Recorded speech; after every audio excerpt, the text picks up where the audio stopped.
The national housing market headlines right now will tell you that inventory is rising, homes are sitting longer, and buyers have more leverage than they've had in years.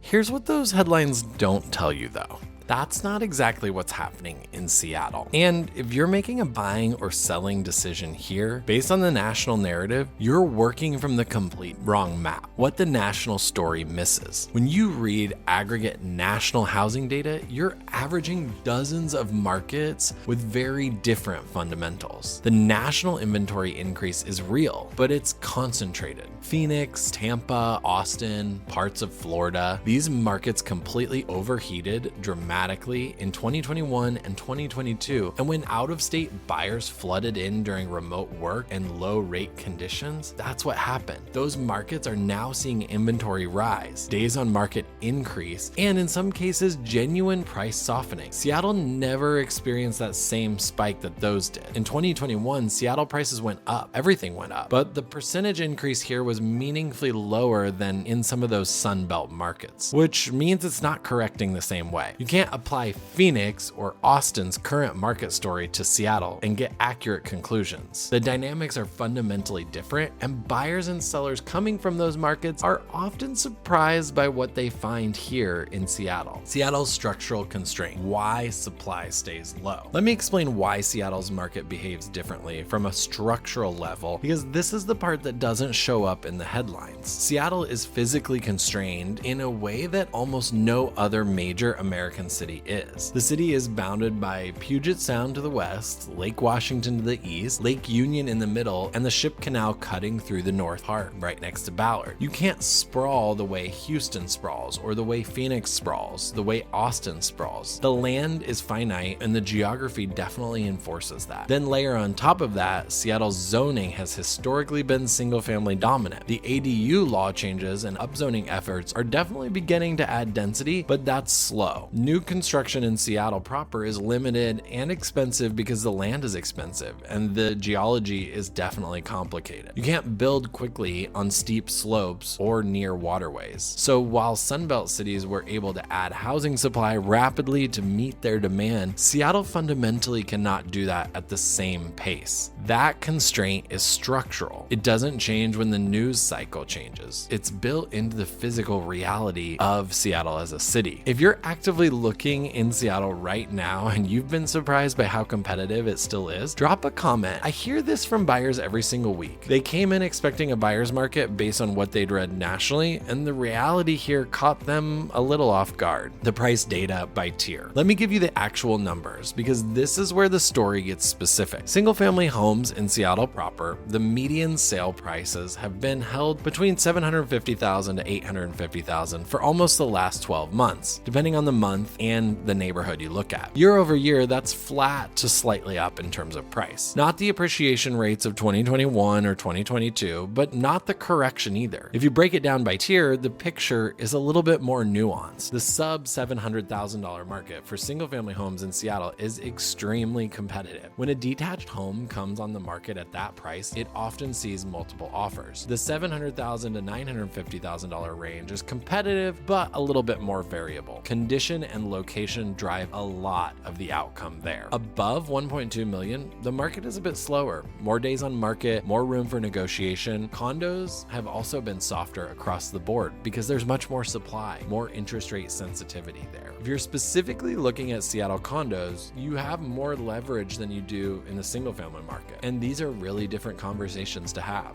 What happened to buyers who waited? Here's the part I want to be direct about. A lot of buyers have been sitting out the Seattle market for the last 18 to 24 months, waiting for a correction. I understand that logic because interest rates went up, national headlines sounded alarming, and patience felt like the smart play. But here's what's actually happened to those buyers in Seattle. The people who are waiting for a 20% correction in single-family Seattle in 2023 and 2024, they're still waiting. In some cases, they've been waiting 2 or 3 years of renting at Seattle prices, which are expensive themselves and definitely not cheap, while the market there they were waiting to enter has stayed flat to slightly up. They haven't lost money on paper necessarily, but they haven't gained any equity either, and they've paid significant rent in the meantime. I'm not saying Seattle is impossible to time. I'm just saying the buyers who tried to time a broad correction here based on national data have largely gotten that wrong. That's not opinion, that's what the transaction history actually shows. Why this matters for sellers right now. If you own a home in Seattle and you've been nervous because of the national headlines, the local data should give you more confidence than the news cycle suggests. Seattle's market is not seeing the inventory build that's happening in Phoenix or in Tampa. Well-priced homes in good condition are still selling. The difference from 2021 and 2022 is that overpriced homes are not getting bailed out by the frenzy that was going on. Pricing correctly matters the most now in a way that it didn't when buyers were waiving every single contingency. But a correctly priced home in a desirable location is still a seller's asset in this market. What would you need to see before you'd feel comfortable buying in Seattle right now? I genuinely want to know, so put that in the comments right now. I hear a lot of different answers, and I want to know what the actual sticking point is for people who are on the fence. Is it the rate? Is it the price? Is it market certainty? Tell me your answer because it does matter in this market. Whether you're 90 days from a decision or you've been in the market for 3 months and getting frustrated, understanding the local data isn't just an academic move. It changes whether you write an offer today or wait another 6 months. And in Seattle's market, 6 more months of waiting has a real cost. So if you're thinking about buying or selling in Seattle and you want to know what the data actually shows for your specific price range and neighborhood, I work through this with clients every single day. My contact information is below, and you can reach out and book a time with me for free. There's also a video on this channel where I walk through the Seattle versus Bellevue comparison because the market data is meaningfully different between those two, and a lot of buyers are choosing between them before they commit to anything. That's in the playlist, so check that out.